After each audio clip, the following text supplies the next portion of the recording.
Novel Tea with S&B is a show about two sisters-in-law who share their love of books and tea. Sometimes they read together, sometimes not. Sometimes horror, but mostly smut. They review and recommend the books they've read and chat about other fun topics too. Don't worry, they won't spoil anything, and if they do, they'll warn you. Also be warned, this show is not for kids, or for anyone who might be offended by horror or sex talk, or both. Looking at you, Mom.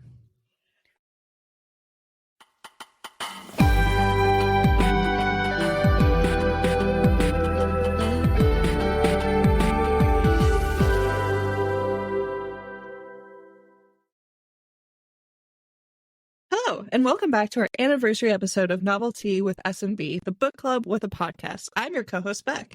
And I'm Stephanie. We may have gotten a little carried away this month, or maybe it may have just been me. Oh, so what did you read this month? I read S by J. Abrams, Passin Through by Louis Lamar, City of Darkness by Karina Hale, finally, Goddess of Life and Dawn by K.M. Marinova, and the entire, not the entire ACOTAR series, but most of the ACOTAR series by Sarah J. Maas. What did you read? So I read In the Shadow of Angels by Fanny Lee Savage, Goddess of Life and Dawn by K.M. Marinova, Spark of the Everflame by Penn Cole, Broken Pieces of June by Stuart Bray, and Glow of the Everflame by Penn Cole. Sounds like we both have a thing for powerful women and complicated men. Between westerns, mystery, epic fantasy, and splatterpunk, I think we've got a little bit of everything for people today, huh? Yeah, absolutely. So, you ready to dive in? Grab your favorite beverage, cuddle up, and get ready for a wild episode. Okay, so the first book I read this month was S by J.J. Abrams. It is a mystery thriller, I guess. That's what Goodreads says anyway. It is 472 pages, and that is 5 times, by the way, because you have to read it 5 times. I started it on February 24th. I ended it on March 3rd. Oh, wow. That was quick. I Spotified the book part of it, like the Ship of Theseus, and then I got the hardback for the margin parts. And I was gifted it by you. Oh, so, hi. Yeah, hi. That could be the most complicated book ever. I had to read 5 times. No. 5 times. Oh my God. Okay. I'll get into that after the synopsis, which is a young woman picks up a book left behind by a stranger. Inside it are his margin notes, which reveal a reader entranced by a story that, and by its mysterious author. She responds with notes of her own, leaving the book for the stranger, and so begins an unlikely conversation that plunges them both into the unknown. The book, Ship of Theseus, the final novel by a prolific but enigmatic writer named V.M. Straka, in which a man with no past is shanghaied onto a strange ship with a monstrous crew and launched onto a disoriented and perilous journey. The writer, Straka, the incredibly... That's not the word. Incendiary and secretive subject of one of the world's greatest mysteries, a revolutionary about whom the world knows nothing apart from the words he wrote and the rumors that swirl around him. The readers, Jennifer and Eric, a college senior and a disgraced grad students, both facing crucial decisions about who they are, what they are to become, and how much they're willing to trust another person with her passions, hurts, and fears. So, really cool concept. Loved it. I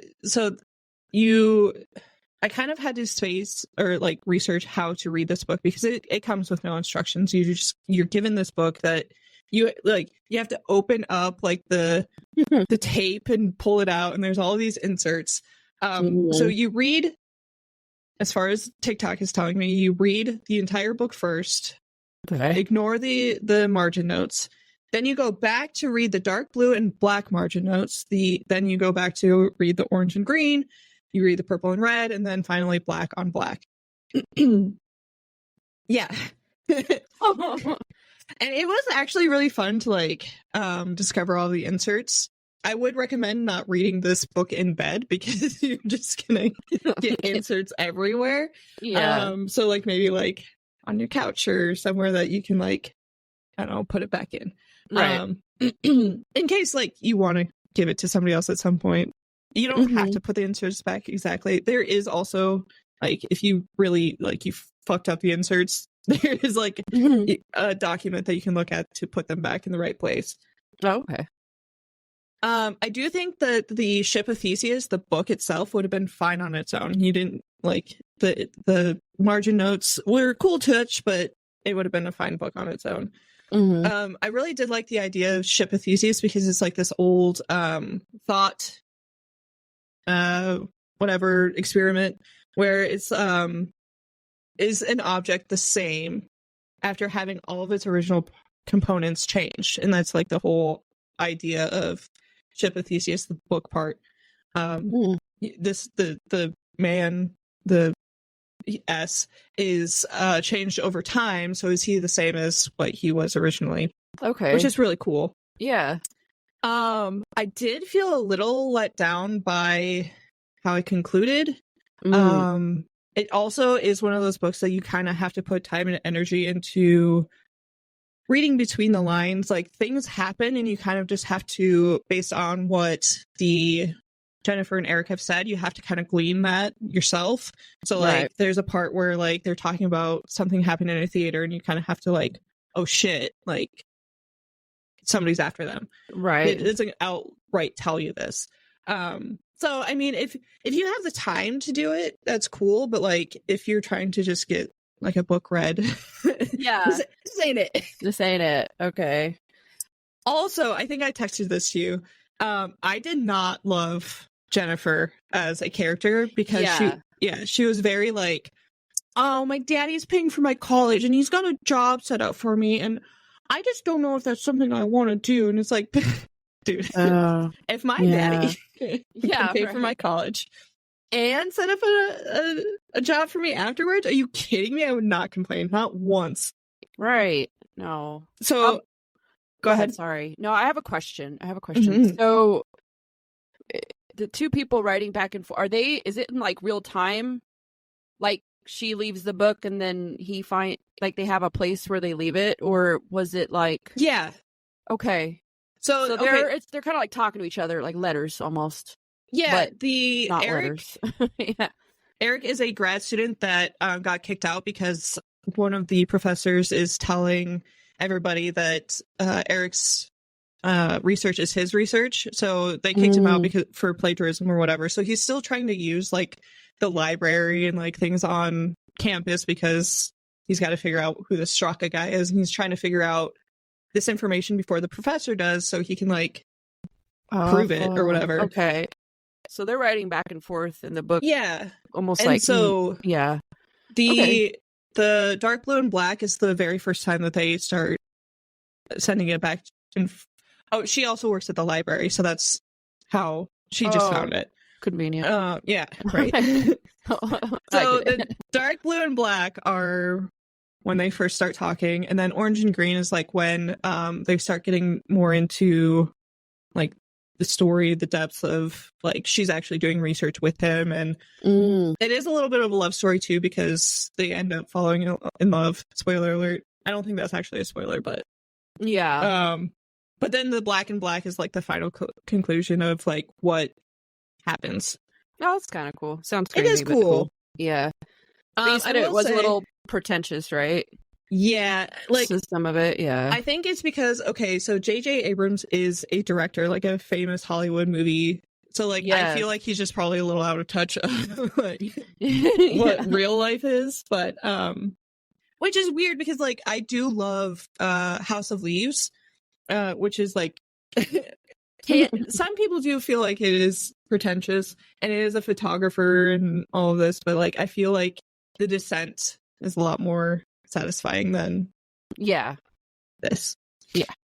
But the Ship of Theseus, I thought it was really cool, like how descriptive it was, all the shit that happens, and that's cool. There's like magic systems in it, which is really cool. So nice. Overall 3 stars. Like it wasn't bad. I think if I had more time to like sit down and actually like think about the things that were happening instead of just like reading it.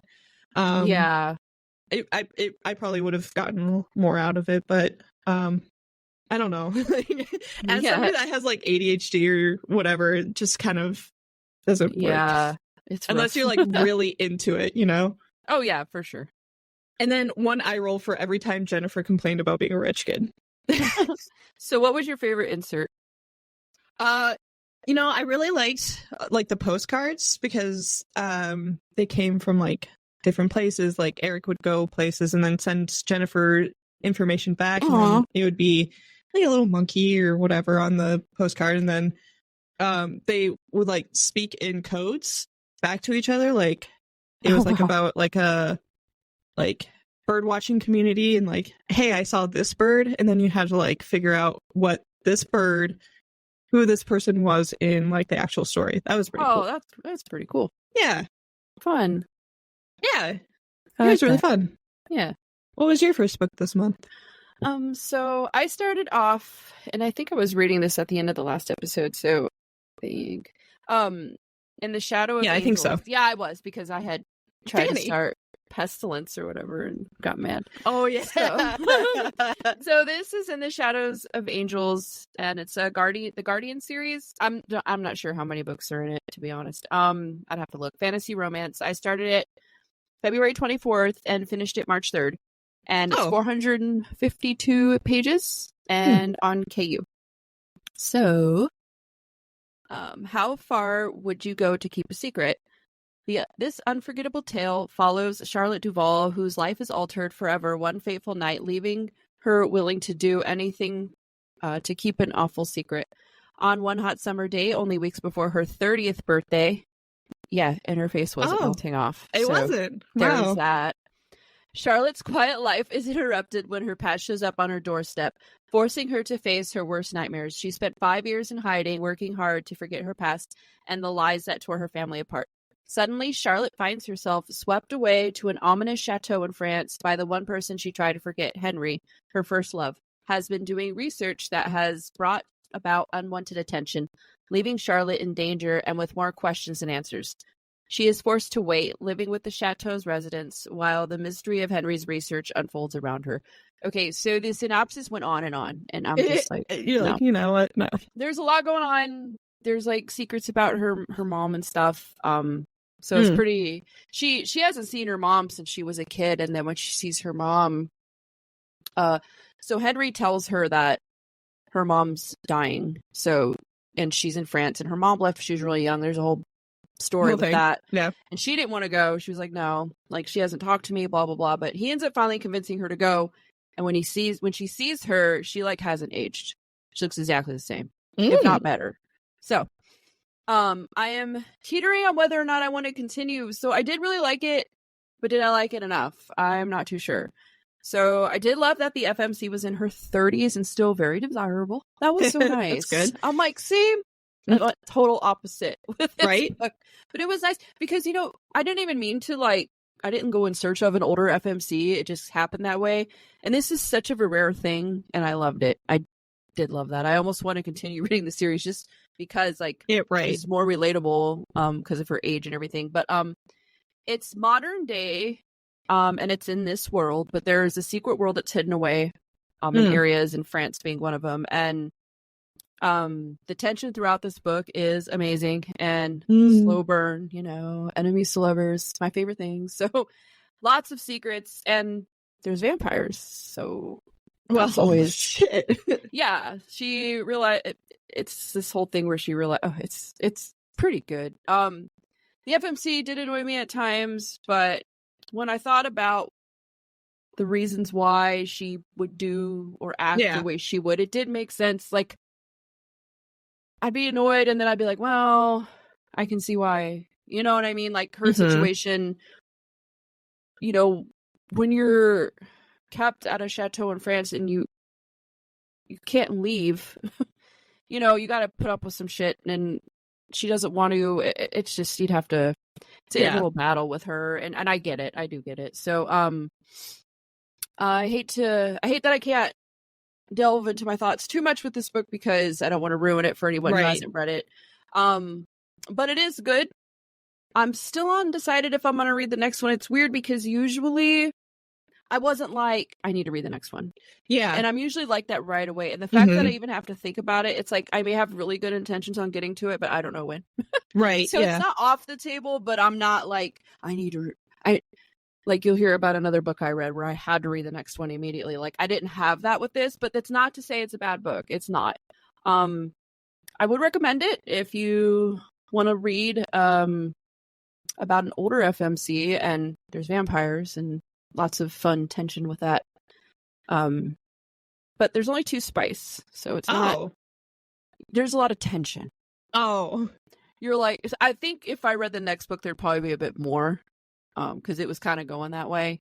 But it's slow burn for sure. 3 stars and 2 eye rolls because some of the things she did. There's one thing in particular with her ex. That's all I'll say, because if you've read it, like anyone listening has read it, they'll know. And it just was like, what are you doing? If you know, you know. Yeah. If you know, you know. And then that was it. So, yeah. Okay. So what about you? What's next for you? Oh, this is your Western. I went so off my usual path with this one. I started reading Passin Through by Louis Lamar because my dad, I was talking to him, I don't know, a couple months ago, and he's like, well, you should probably read a Louis Lamar book. And I'm like, okay, Dad, which one? Like, oh yeah, you told me about this. He's like, it doesn't matter, they're all the same. So I went to Reddit and I was like, okay, which Louis Lamar book is the most like Arthur from Red Dead Redemption 2? And this is what I came up with. Okay. So it is Passin Through by obviously Louis Lamar. It is a Western, 272 pages. I started it on March 1st. I ended it March 7th. And I did listen to it on Spotify. I have Spotify Premium, so you get up to 15 hours of audiobooks a month, which is cool. Mm-hmm. The summary is, it seemed the perfect place to lie low. The owner of a ranch was an attractive gray-haired lady who had once been an actress. The other woman was a beautiful, fragile-seeming blonde. They needed repairs done, and he needed to disappear for a while. The first sign that things were not as they seemed was when the Pinkerton man, that's like a detective, by the way, questioned him about a missing woman.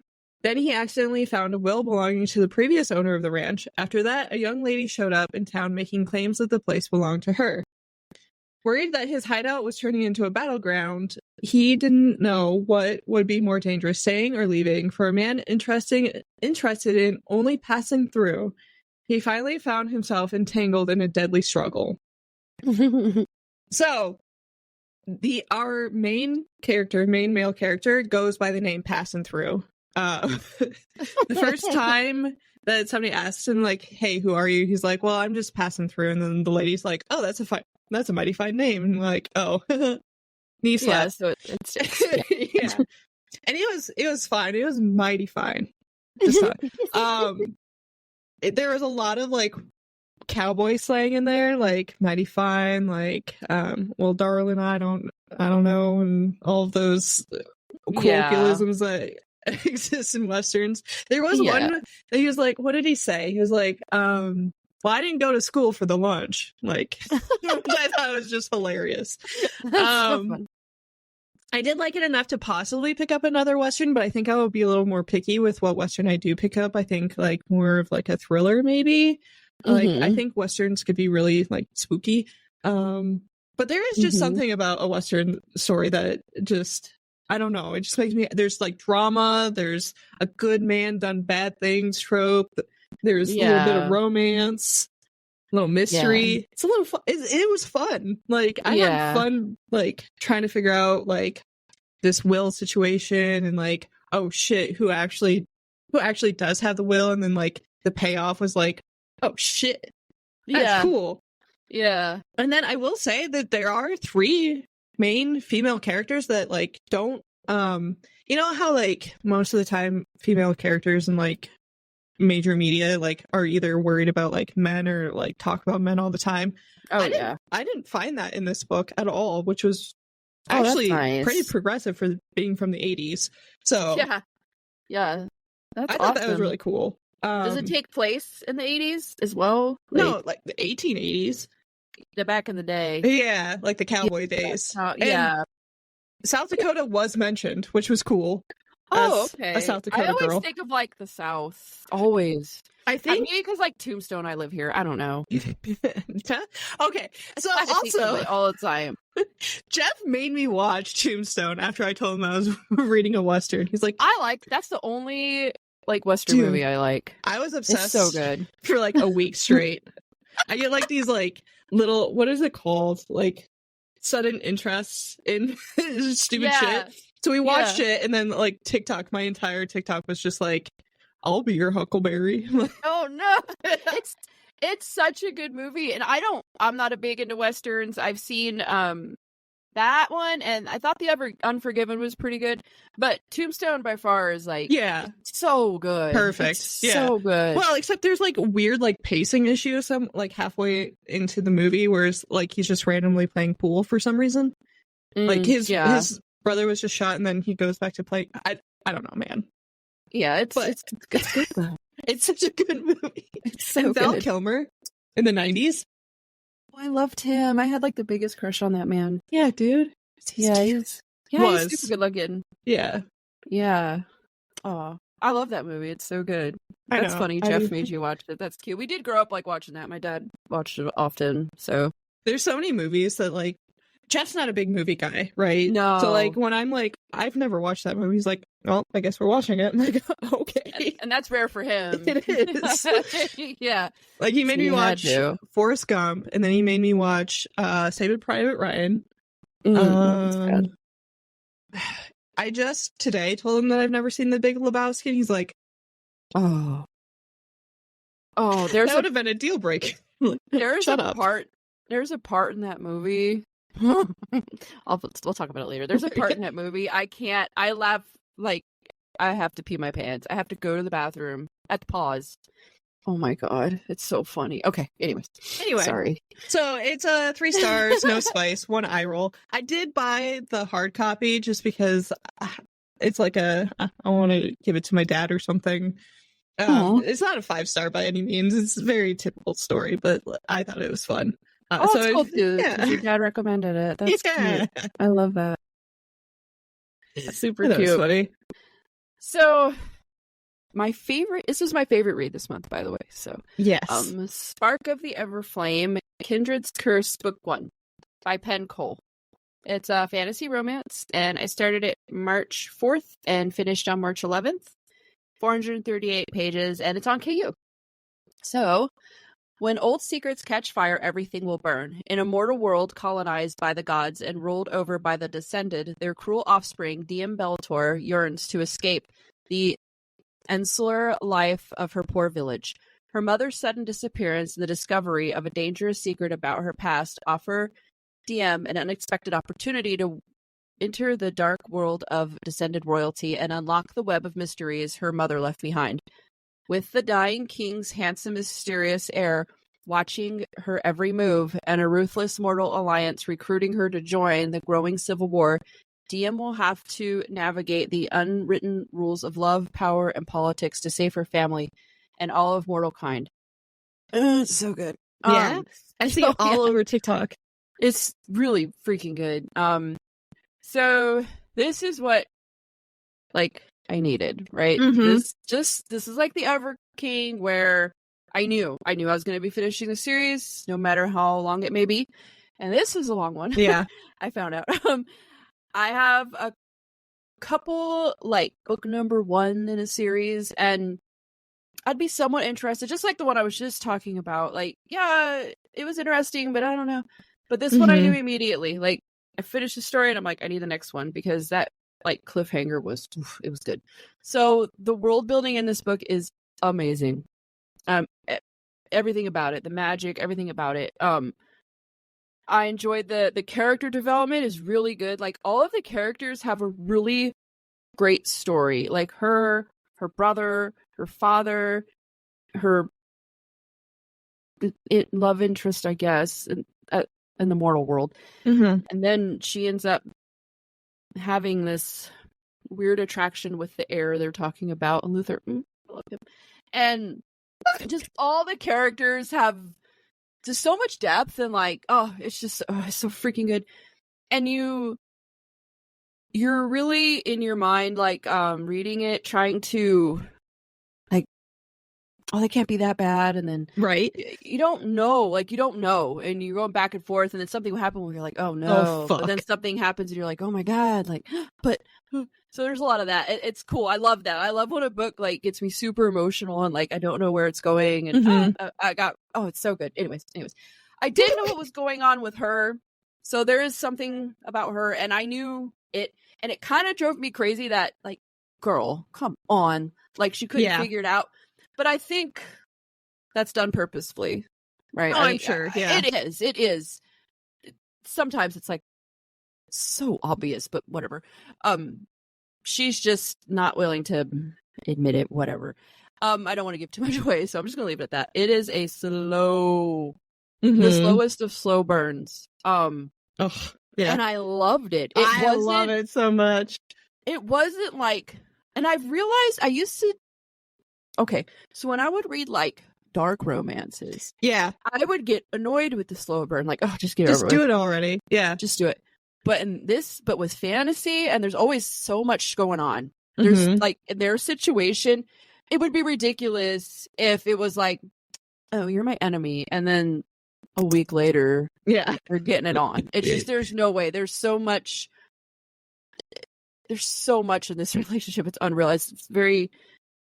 Man, so many things. Oh, it's so good. Anyways, sorry, I get excited. I was really interested in reading what happens next, and I did, and I'll get into that one later. But I really enjoyed it, and I absolutely recommend it to anyone who enjoys fantasy. I freaking loved it. There's some bad reviews. I don't care. Yeah. They're wrong. No, I'm just playing.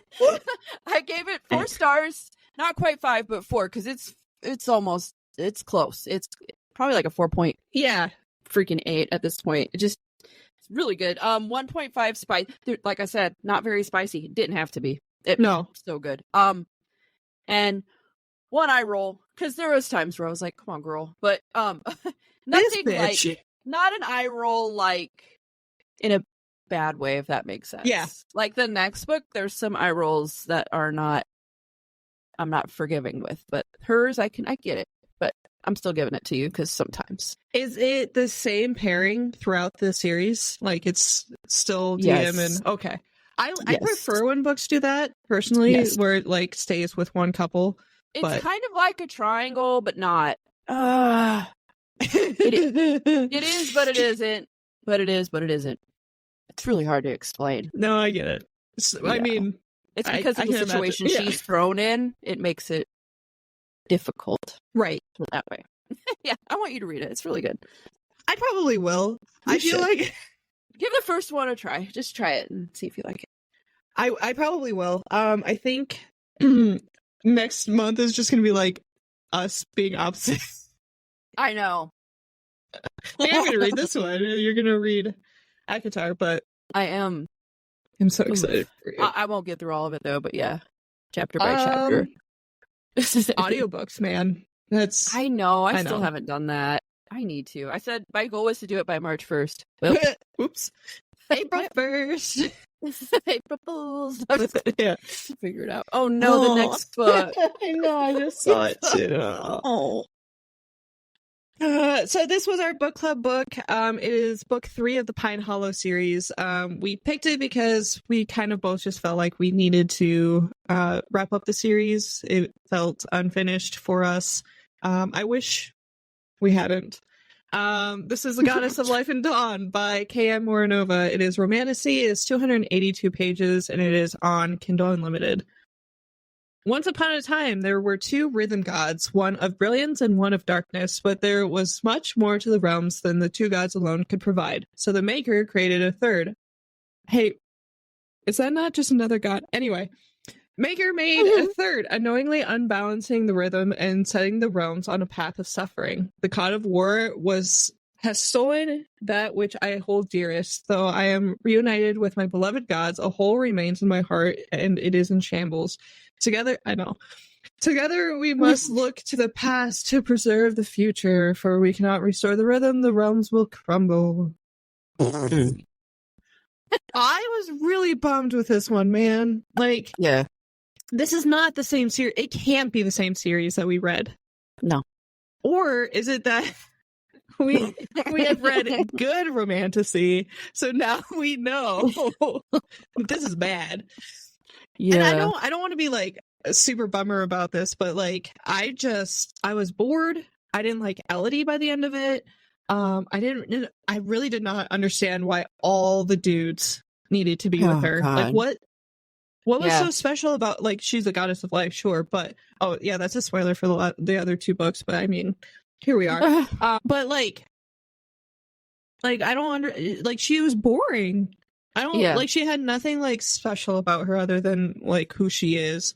And then like this, it felt like the scenes from one to another, like the like transition was just sex. It's like, oh yeah, I don't know what to do. Sex. Okay, next scene. Yeah. And like it was always with at least two partners, except for once, and then it didn't matter anyway. Yeah. And she did the thing that was unforgivable. And why was there a child? I don't. Oh my god.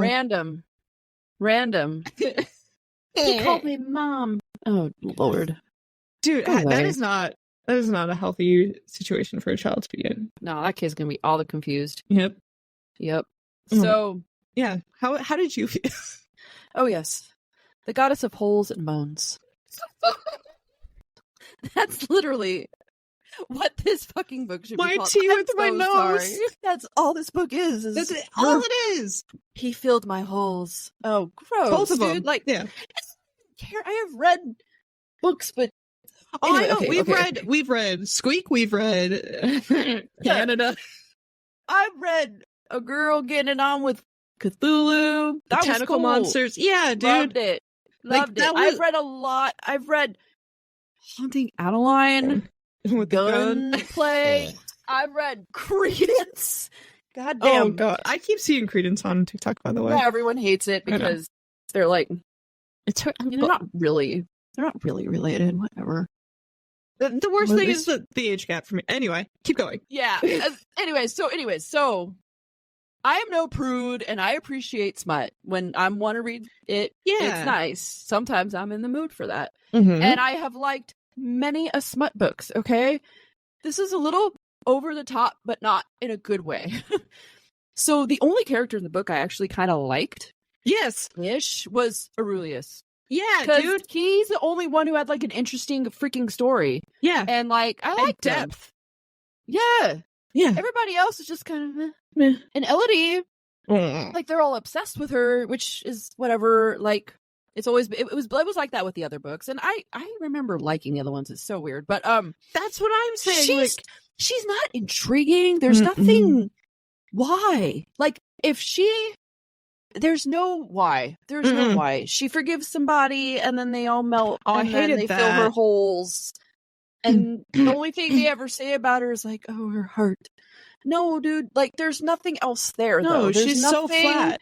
She's very boring. There's nothing. I don't get why these gods and whatever are all in love with her. Because there's nothing. She's flat. That's the best way to describe it. There's nothing. She's not unique. She's not. And like I understand that like we don't want like pick-me's or like I'm like not like other girls, but that's not what I'm getting at. I'm getting at that like she's God's in love with her. Yeah, she's vanilla. Something with her mind or the way she thinks or she figures something. I mean, there's nothing to where I'm like, oh, okay, that's probably no. No. And I mean, she does. I mean, they could put it in any orifice and she's down. So, I mean, maybe that's it. Yeah. Maybe that's it. So the word boner was used again. I'm sorry. I forgot to mention too the what was the thing that I sent to you? Joint.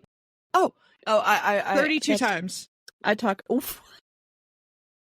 Oh, you talk about that too? Okay, sorry. I bring it up. No, don't be sorry because we were both talking about that. But the boner, like, I'm an older woman. Like that sounds like junior high. Nobody says fucking boner. No, like, I'm dude. so sorry. And he's like his boner. And I remember when I read it in one of the last books. I can't remember if it was the first or second. I laughed and I'm like, I wonder if like that was supposed to be like funny, go into thesaurus. .com. Oh, she was supposed to control like the one random DeWicked. Yeah. You know? I'm thinking there's... If you watch this The Office, but I'm like, oh, this is just her DeWicked. This is a DeWicked. Here it is again. She used it again, so obviously. So she was... And let me just say... There's nothing that turns me off worse than... like, it sounds like an 8th grade, like, yeah, joke. Dude. Anyways, I don't know, that was just a me thing, but it was so annoying for me. The joint smoking. Yeah. Which, like, I don't care. Smoke the weed. Yeah, I don't give a shit. Do it, dude. Was it? Like, I don't understand the necessity of having to bring it up in every chapter. No. And his personality did not match it whatsoever. He was a hot-headed man, and then he smokes weed all the time. Like, come on. Yeah, and it didn't chill him out. He was still the same. So, and I didn't understand. I'll also say, like, I liked her book. I remember liking the first two. I didn't love them, but I remember liking them. Yeah. I liked Fabric of Our Souls. I do see a trend with her books, and I know you're not going to read it for a while, but I will. It's not that long, so you'll read eventually. So after you read that, when you feel you can after reading this, yeah, dude, because it is better than this, I will say, obviously. We could talk about that more, but there is and it's not like hole filling. Don't worry about that. But I do notice a trend, and I'm like, I kind of see how her books. There's a thing that I see, but anyways, I'll just leave it at that. But yeah, was not for me. No, was not for me. Did not love it. Nope. No, do not recommend. Nope. So 2 stars. Yep, 2 stars. 4 spice. 4 spice. I almost gave it 5, but then like I figured that was just more like Tentacle Monster would be 5, and this didn't have that, but I mean it was still up there. Well, it's supposed to be taken serious, so yeah. I gave it 4 because I know there's worse, and I just hope I don't ever get graced with the presence of the worst ones. But this one was pretty bad. There was another one that was like on the same level with this. Oh my god, I can't remember. It was the one that was like kind of like a Peter Pan retelling, and I freaking hated it. Oh, Hooked? No, it wasn't that. Oh, Dark something. Never King. Never King. Yeah, I see that on TikTok now too. Good trash is trash. Yeah, not to me. Yeah, Sorry. I don't like it. Yeah, so I was very bummed about it, but yeah, it is what it is. I'm gonna give this 1 eye roll for every joint, which is like 32. 32 eye rolls for every joint. For every joint. And I'm going to give an eye roll for every hole filled. There you go. That's probably another chapter. Yeah. Exactly. Sometimes 3, by the way. Yeah. Oh, yeah. Just in all the thing. Good for her. I would be wore out. I can't even. No, thank you. Too much going on. Talking about rough. I read. I'm not excited. Broken. I hate when you do this to me, by the way. I have to sit here. I don't even tell what it's about because I never can. Broken Pieces of June by Stuart Bray. Stuart Bray! What's wrong with your freaking what the fuck, dude? brain, bro? No. Splatterpunk Extreme Horror started it March 18th and finished it March 20th. I had to get through it. I'm like, let me finish this. 177 pages, and it's on KU. I've been finding more Extreme Horror Splatterpunk on KU. Yay for me. I mean, who's going to buy this? Just kidding. Somebody should. I mean, you'd be surprised. Say Stuart Bray. I have a lot of them on my TikTok algorithm, mine personal one. There's all kinds of people that be buying these. That's how I hear about them. I'm like, oh, let's give this one a try. Whoop. This was a bad one. June has struggled to find her place in the world, jumping from town to town, state to state. But when a strange film director shows up and offers her a deal of a lifetime, a starring role in her own film, how could she possibly pass it up? Only this is in Hollywood. And though June will be playing a role, she won't be acting. She will fight for survival in the dark and twisted world of the underground snuff film. It's so gross. So this was right up there with Dead Inside for me. Okay. I read the synopsis and just like, okay, so I thought it can't be that bad because like magic was like same premise, like, you know, there's going to be like that kind of stuff in it. And magic I read and it was gross. It was, but I wasn't like overly disturbed. But this was indeed that bad. The story's really weird altogether. Like, you kind of feel bad for June for like 2 seconds, and then you're like, oh, she's a fucking psycho monster. Oh, she's not a good person.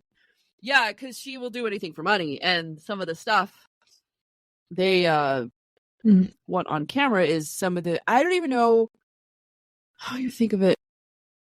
And I'm reading it like, oh, it's so gross.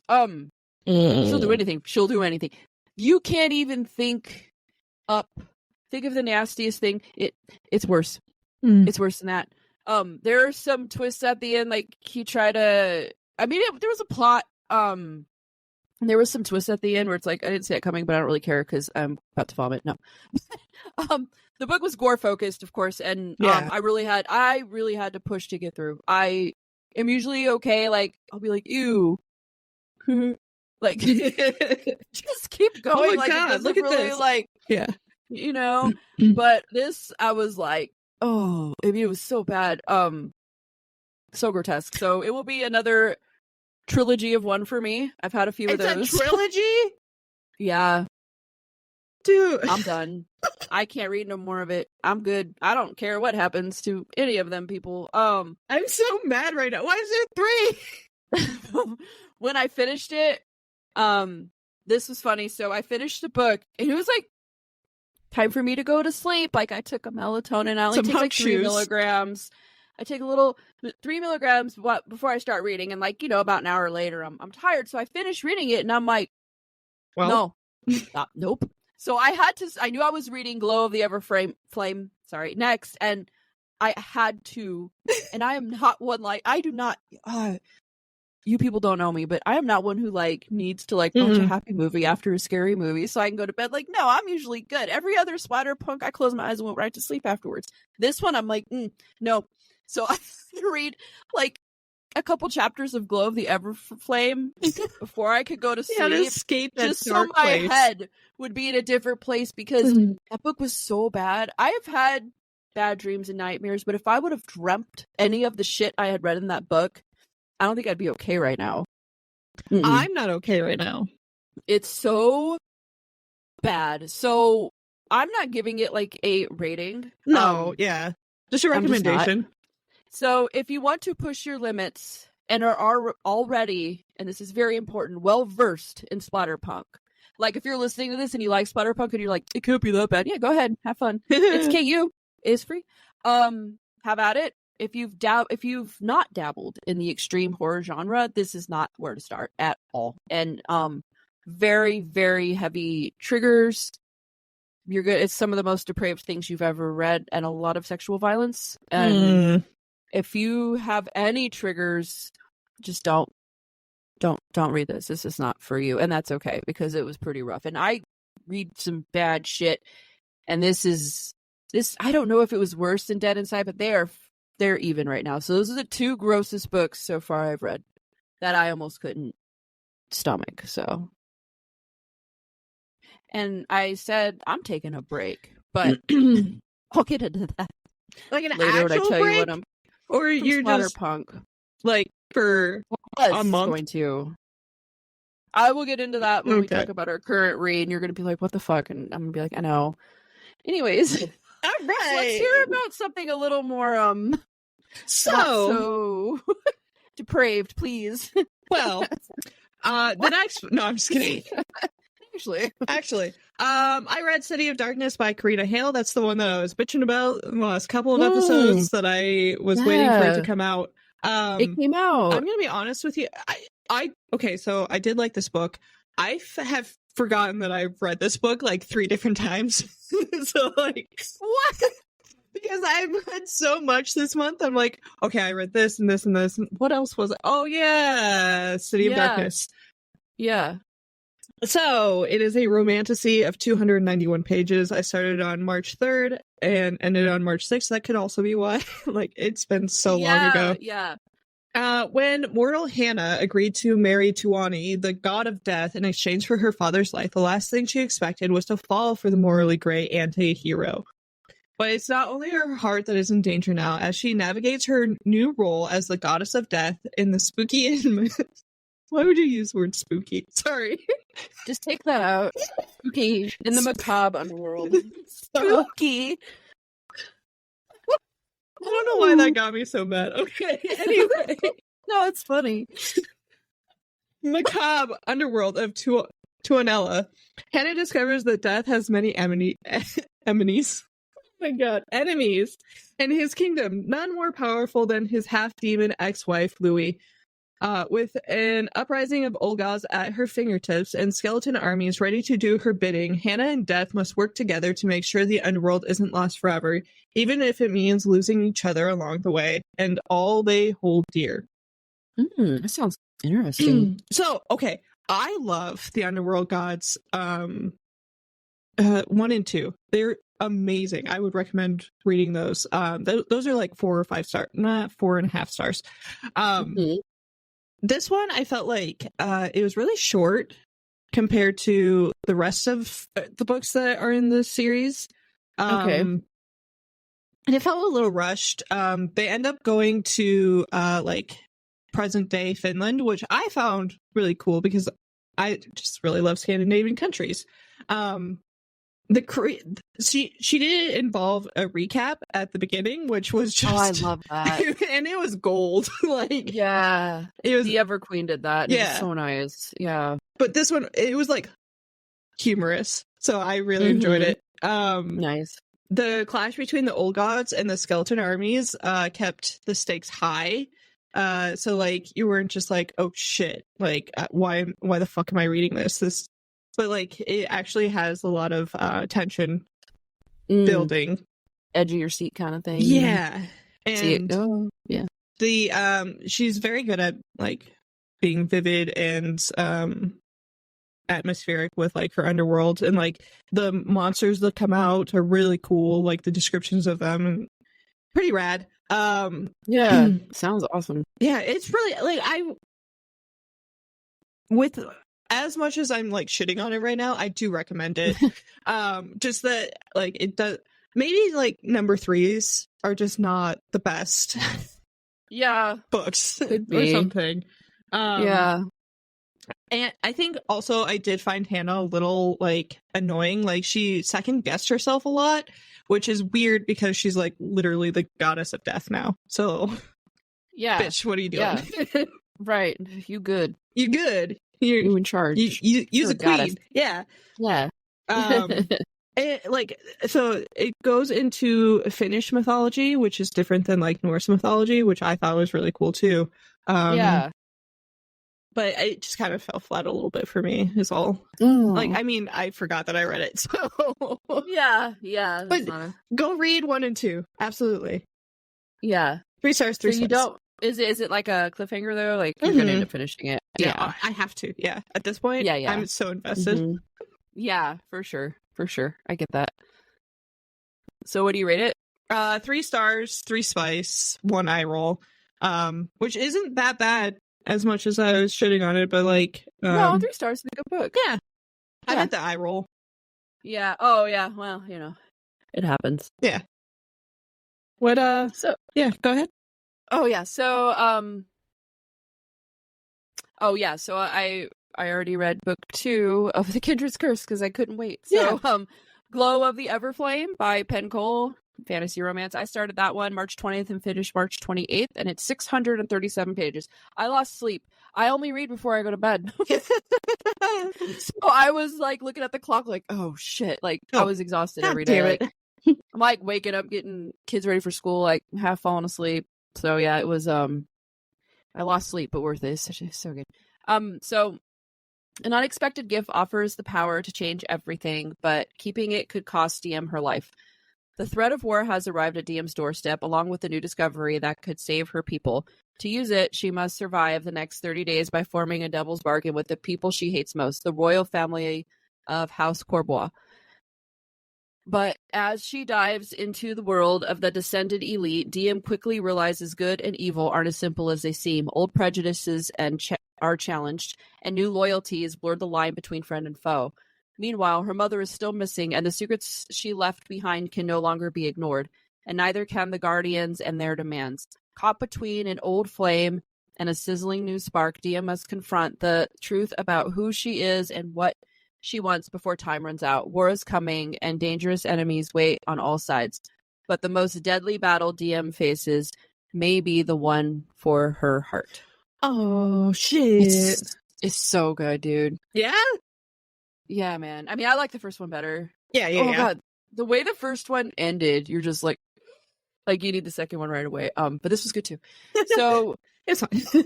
She was a bit more like trying, to say the least, in this book. So there is the thing she did that drove me the most freaking crazy is she would always jump to conclusions, and like she won't even let people finish what they are saying before interjecting and like arguing until that person, whoever it may be on the other side, just gives up on the conversation. It's just like, okay, I'm bye. not even gonna bye.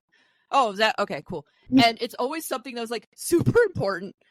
So like would have been good for her to know, but she'll be like, they'll say something, well, but maybe, and she gets mad, and like I get it, I get her anger, I get her frustration, but she would be interrupting, and oh god, Penn Cole writes this conversation so well. Yeah, like where that's happening, because I feel like that would be kind of difficult to write to where I'm frustrated. I'm like, well, let them speak. Like you're not even letting them talk. They're getting like 2 words out. I'm getting annoyed. So like, she writes. There's a lot of dialogue in these books, and it's written very well. Sorry, I'm getting really excited. So don't worry, that's me next. You're good. So that drove me kind of crazy. I read a lot of reviews, and a lot of people do have issues with her. Like someone's like, she's the worst FMC. No. So some of the reason why she is the way she is, that was the only thing that, other than that, because that drove me nuts. But she has so many reasons to be that way. Yeah. Like, she's thrown basically into with her enemies. Like, what the frick do you expect her to just trust everybody and be like, everything's cool? Yeah. No. So, of course, there's like an abundance of trust issues and this and that, and I get a lot of the decisions and a lot of the arguments she made. I just hate it when she would jump to conclusions because they were always wrong. Well, yeah, dude. Grow up. Stop. But Luther? Yeah? Oh my god.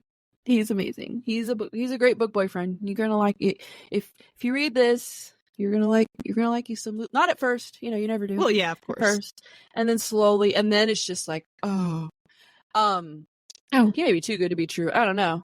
Oh yeah, there's a third 1,000 plus pages in the next book, so we'll find out. The tension and slow burn, and this is a slow burn, and it's so good though because the tension. Penn Cole can write. Like I love the way she's writing the tension and conversations, and she's just good at it because it's so fluid and everything, and all the characters are still so great. Oh, this book made me cry. Oh yeah, I don't think I told you. You did. I think I told you it did.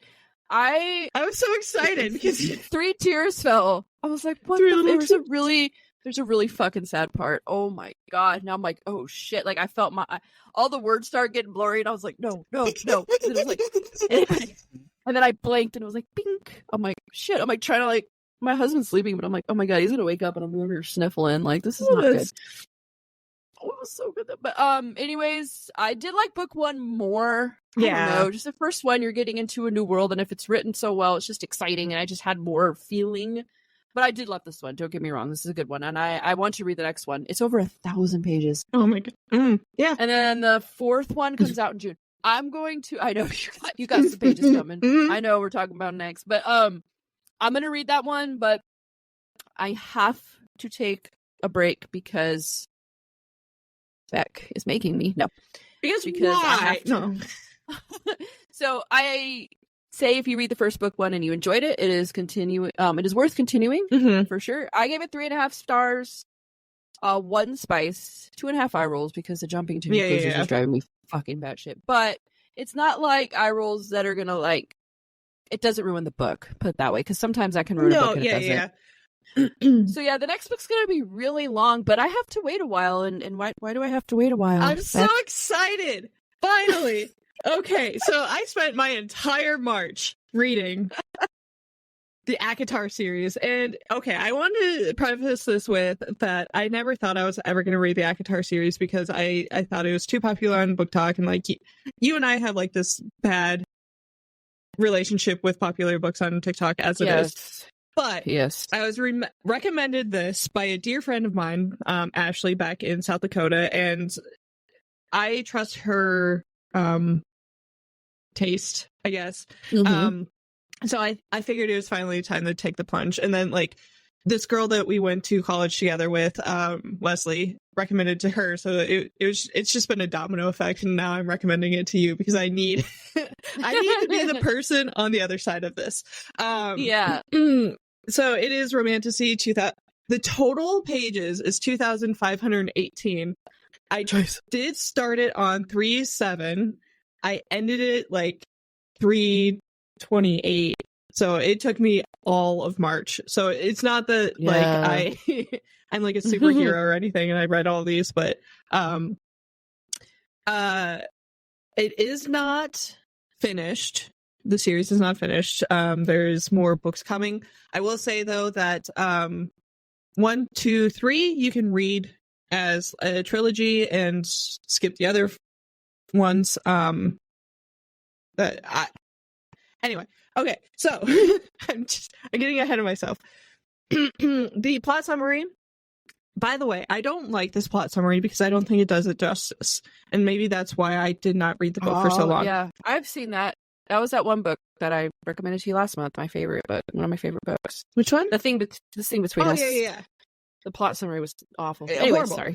Yeah. So it starts with when 19-year-old huntress Feyre kills a wolf in the woods, a terrifying creature arrives to demand retribution. Dragged to a treacherous magical land she knows nothing about, only from legends, Feyre discovers that her captor is not truly a beast, but one of the lethal immortal fairies who once ruled her world. At least he's not a beast all the time. As she adapts to her new home, her feelings for the fairy Tamlin, transform from icy hostility to fiery passion that burns through every lie she's been told about the beautiful, dangerous world of the Fae. But something is not quite right in the fairy lands. An ancient wicked shadow is growing, and Feyre must find a way to stop it or doom Tamlin and his world forever. So I don't like this because it doesn't give you, like... especially when it starts off with, like, 19-year-old Feyre, because, like, she does not act like a 19-year-old at all. She has been starving for years. She's the sole provider for her family of her 2 sisters and her dad. She was once this wealthy merchant's daughter. He lost all of his wealth, and now they live in squalor. And she has to go out into the woods and hunt. So she grew up quick. She's not your typical, she's very like she has a lot of trauma. And it's not. When I read she kills a wolf in the woods, I thought it was like, okay, she just killed a wolf, but it is important who the wolf is, why she killed this wolf, and like she was hunting for her family. This doe was like the last doe of the season, and she had to kill this doe, but the wolf is in the way. So I don't like this summary because it doesn't give you like enough to be engaged as to like. You just read it like, she's just this 19-year-old girl and she gets taken out into the ferry. But that's not like, dude.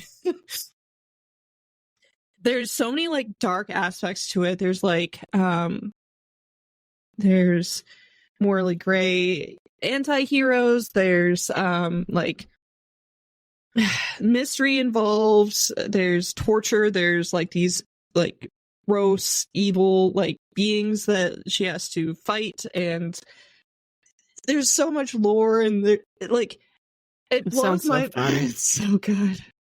It sounds really fun. It's so hard to talk to about it because like I have to that's also why I read all of the books in 1 month, is because I knew I just wanted to talk about it once, because I know that book 2 there's so much that happens in book 2 that like book 1 is like I wouldn't say irrelevant, but like I heard it was a little slow. Okay, but also sometimes they are. It's like an introductory book. You have to learn everything. So You learn a lot. I will also say that is something that happens with all of her books, all of the series, is that most of the action happens in the last like 60 to 90% of the books. Okay. But none of them actually like end up on a cliffhanger. Kind of reminds me of like Harry Potter, where like you get like all of the school within the last like, and then Voldemort like decides to attack him in the last like and you're like, oh great, oh cool, and then he goes home to like over the summer, and then the year starts over. Is kind of how I read it. I really do like the writing style. It was smooth. There's no confusing plot points, which can happen in like fantasy, where you're like, oh yeah, what? Who's this person again? Oh, what? Mm-hmm. There is like mystery, but it's not like something that's like trying to dupe you by any means. It's just that like there's something else that we're going to learn later on. Okay.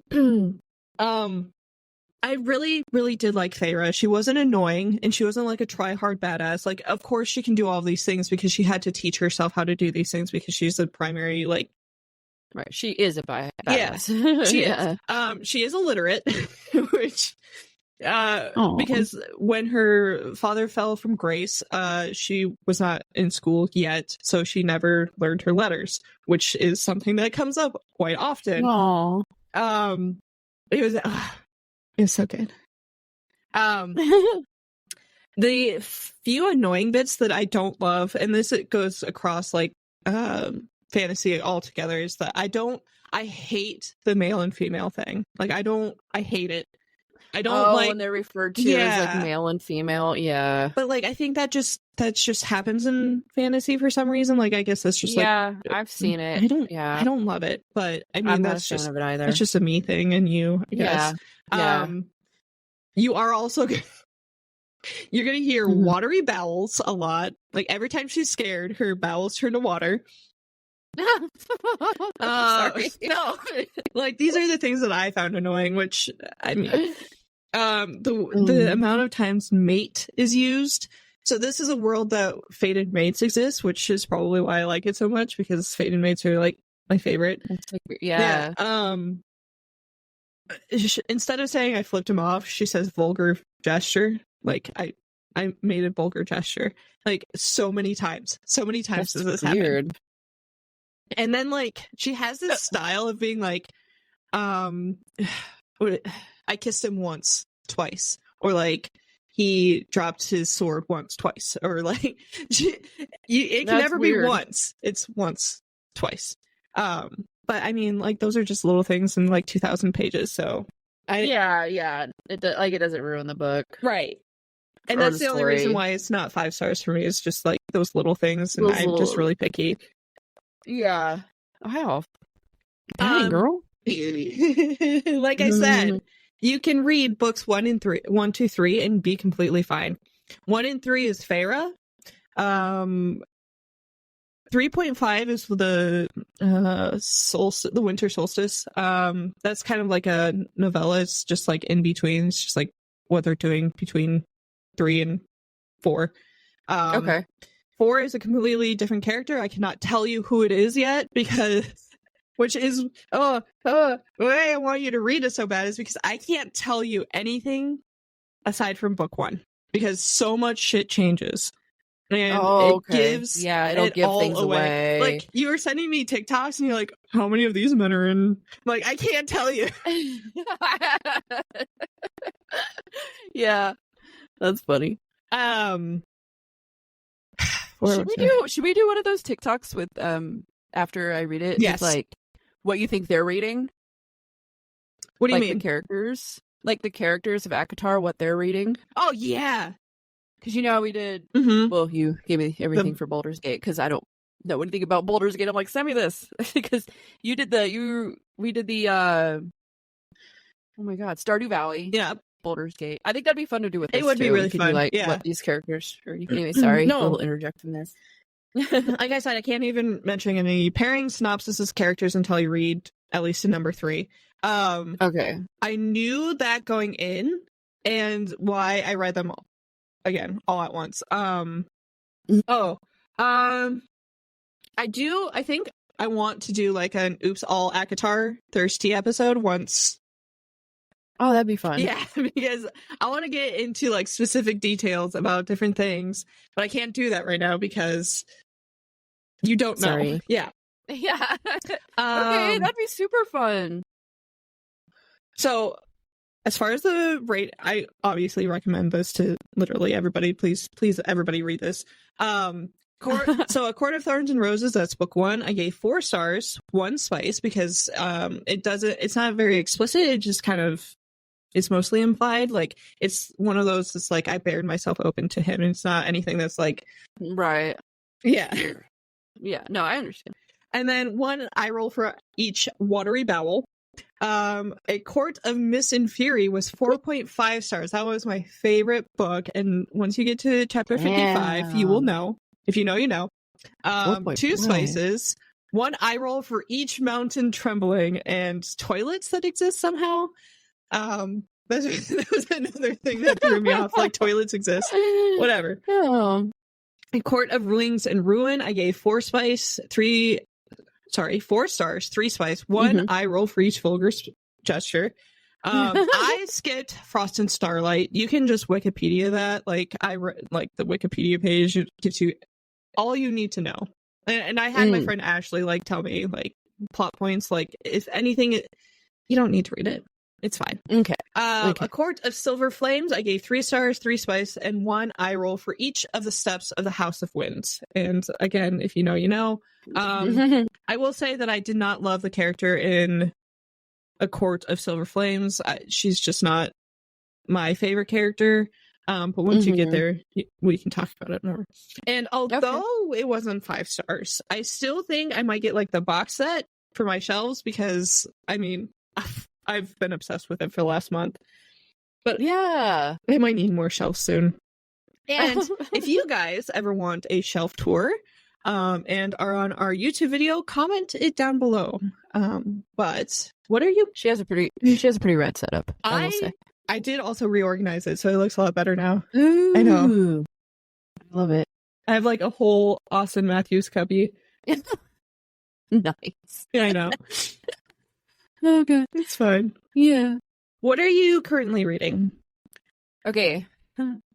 I was supposed to take a break from Splatterpunk. I told myself I would, but there was an author, K.L. Allister, and he reached out and asked me if I would check out his book. And then I like looked it up, and he has 1 review on Goodreads. Oh no! Yeah, he's like a super indie. He has like 4 TikToks. Like, he's super new, and I'm like, all right. So I'm currently reading that. Carnivores. It is not as bad as it's gross. Sure, there's cannibalism in it, and he describes that well. But honestly, it's not nonstop. There is a lot of plot here, which I can appreciate because I can't do another like June. No. So I'm reading Carnivores. I told him that it was it'll be on like next month's episode for review, and he was pretty stoked to hear about that. Yeah. So, yeah, he was excited. I'm also reading Blended Chaos. So DV Lee sent me the 3rd book in the Grimwell Legacy series. I had read the first 2. I had meant to read the 3rd, and then I didn't. And it's just one of those things. Track of things. Yeah, it's horrible. So she was she as always sent me a copy of the book and like all these little trinkets, and I know. Thank you so much, DV. You're the freaking sweetest. But I'm really enjoying it so far.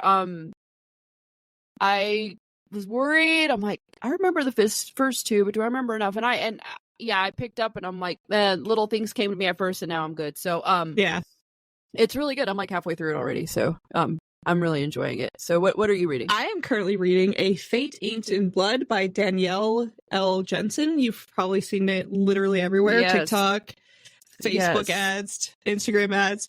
It's that girl on the cover, right? With her hand on her neck. Yeah. I figured it's like about like Norse mythology, so I figured I might as well, since it's popular right now. And how is it so far? It's not bad. I think ACOTAR has probably ruined me for just a little bit. But it's fine. Yeah. Norse mythology, getting back into it. It's pretty cool. Yeah, that's fun. That's fun. So for our book club, are we going to do Fourth Wing? I mean, we might as well. You already bought it. I did. We're in our romantasy eras, you and I. So For sure. Might as well. Yeah. Okay, sounds fun. So if you guys want to join and read the Fourth Wing, and we'll talk about it next month. It'll be super fun. Leave us comments. I know most people have already read it, so we're kind of late. Yeah, we're late to the game, but I was late to ACOTAR too, so. Yeah, and I'm also, I haven't started ACOTAR yet, but I'm going to. I'm so excited. So wow, we dove deep into some seriously swoon-worthy fantasy romances this time around. When you're craving a dash of mystery, whether you're craving a dash of mystery with J.J. Abrams, a classic Western with Louis Lamar, is that how you say it? Epic fantasies with Penn Cole, K.M. Moranova, Sarah J. Maas, and Karina Hill, or a gross splatterpunk by Stuart Bray. He broke me. I know. Dang you, Stuart Bray. We hope we've sparked your next great read. Definitely. And remember, if you're craving more fantasy romance discussions or have recommendations for us, please hit us up on our social media and leave a comment on our YouTube. Absolutely. And of course, a huge thank you to all of you for joining us on this literary adventure. That's all for today. I'm your co-host, Stephanie. And I'm Bekk. And this has been Novelty with S&B. See you in the next chapter.